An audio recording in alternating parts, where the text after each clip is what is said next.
বিগত ১৬ বছরে বা ১৬-১৭ বছর পুলিশকে বিগত স্বৈর শাসনের সময় যেইভাবে ন্যক্কারজনকভাবে ব্যবহার করেছে, তাতে কতিপয় পুলিশের নীতি নৈতিকতা বিসর্জন দিয়ে তারা যে তাণ্ডব করেছে সেটা তো আমরা দেশবাসী সবাই অবগত আছি।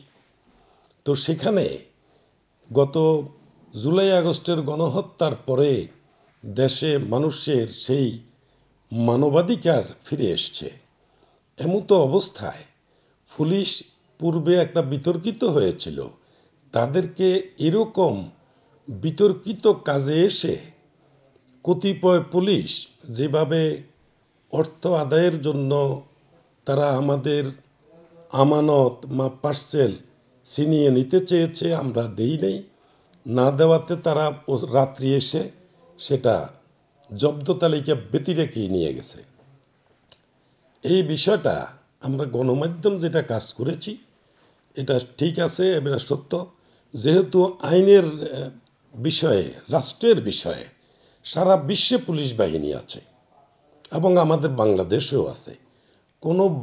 কোনো বাহিনীর ভাবমূর্তি ক্ষুণ্ণ হোক এমনটা আমরা কখনো আশা করি না।